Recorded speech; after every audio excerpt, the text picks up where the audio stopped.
پہلی منزل ہے اس ظرف کو پاک کرنا جو ظرف اللہ نے دیا. ابتدائی طہارت ظاہری طہارت ہے، کپڑا ہے، جسم ہے، ظاہر ہے، اس کو طاہر رکھنا ہے. تمام تر واجب غسل ہے، مستحب غسل ہے، ان کو انجام دینا ہے. ہمیشہ دائم الوضو رہنا ہے. باطن کی طہارت یہ ہے آنکھ کو وہاں پہ استعمال کرنا ہے جہاں پہ خدا نے کہا، زبان کو وہاں پہ استعمال کرنا ہے جہاں پہ خدا نے کہا. تو آنکھ مولا فرماتے ہیں یہ حرص پیدا کرتی ہے. اب بات آتی ہے تمہاری زبان کی کہ جب تو صبح کو اٹھتا ہے تو زبان تیرے سارے بدن سے کلام کرتی ہے، کہتی ہے کیف اصبحتم، کیسے گزرا تمہارا دن. تو پورے بدن کے اعضاء زبان کو کہتے ہیں اگر تو چاہے تو ہمارا دن اچھا گزرے گا. غلطی تو کرتی ہے پٹائی ہم پر پڑتی ہے. ایسا ہے کہ نہیں؟ گالی زبان دیتی ہے، مکہ بیچارہ چہرہ کھاتا ہے. ہاں زبان غلط بیانی کرتی ہے، گولیاں بدن کھاتا ہے. غلطی تو ہم کرتے ہیں نا، کون کھاتا ہے؟ ایک خطیب آیا اور کھلم کھلا تبرہ کر کے چلا گیا، 4 شیعہ مر گئے. غلطی کس نے کی؟ زبان نے کی. مرا کون؟ بیچارہ مومن مرا. تو آج ہم جتنی مار کھا رہے ہیں بے ادب زبانوں کی وجہ سے.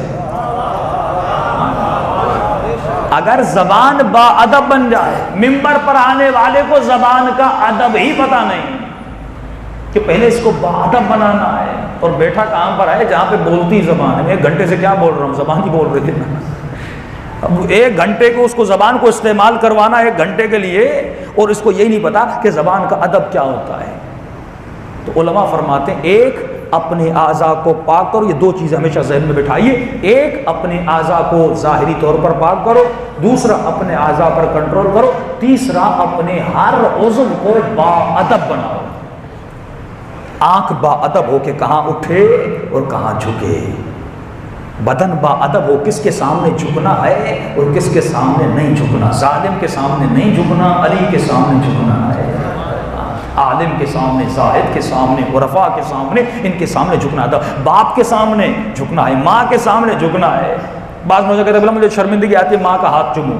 ان کا اس کا مطلب تمہارا نفس تم پر کنٹرول کر رہا ہے. اس میں کون سی شرمندگی؟ جب اہل بیت نے کہہ دیا کہ والدین کا احترام کرنا ہے، اب تمہیں جھکنا پڑے گا. جب تک جسم کو نہیں جھکاؤ گے تب تک روح بلند نہیں ہوتی.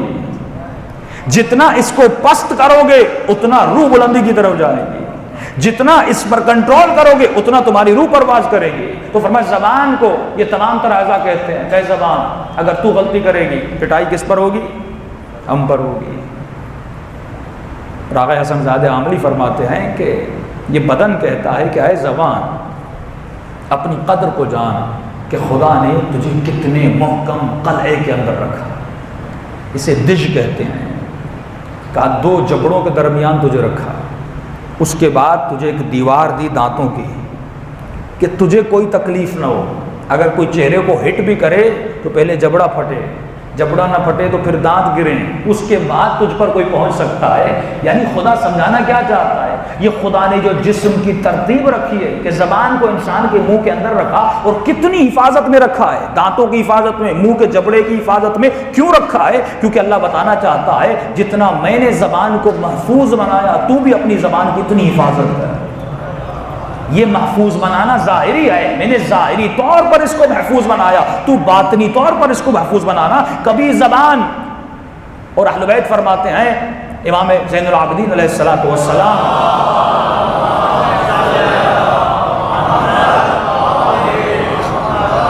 عجل فرجہم، فرماتے یہ زبان جب غیبت کرتی ہے، ظاہری طور پر انسان اپنے منہ کو بنا دیتا ہے، لیکن جب غیبت کرتا ہے اس کے منہ سے اتنی بدبو آتی ہے کہ آسمان کے ملائک اس کے قریب نہیں آتے. کیونکہ تو ظاہری بدبو کو سونگھ سکتا ہے لیکن نہ جو باطن کا سونگنا تمہارے وجود میں نہیں ہے، ملائک اسے سونگھ سکتے ہیں، لہٰذا تو سونگھ نہیں سکتا. تو فرمایا زبان پر کنٹرول کیا کر، کہیں ایسا نہ ہو کہ زبان کو جیسا کہہ دے کہ نقصان کسے ہو؟ جسم کو ہو. اور نشانی بتاتے ہیں پھر چوتھے امام، فرمایا عقل مند انسان کی نشانی یہ ہے کہ اس سے جب کوئی سوال کیا جاتا ہے وہ جواب دینے سے پہلے سوچتا ہے. اور بے وقوف کی نشانی یہ ہے جب اس سے پوچھا جاتا ہے وہ فوراً بولنے لگتا ہے. فرمایا جو تأمل نہ کرے، نہ سوچے، وہ بے وقوف ہے. جو سوچتا ہے وہ عقل مند ہے کہ اگر کسی نے سوال کیا مجھے کیا بولنا ہے، اگر میں ممبر پر آیا ہوں مجھے کیا بولنا ہے، اگر میں دو لوگوں کے درمیان ہوں مجھے کیا بولنا ہے۔ مولا فرماتے جتنے لوگوں کے اندر فتنے آئیں اس کی جڑ جو ہے وہ زبان ہے۔ کوشش کیا کرو کہ مومنوں میں اتحاد برقرار کیا کرو، لیکن یہ زبان کیا کرتی ہے؟ دو لوگوں کو آپس میں لڑا دیتی ہے۔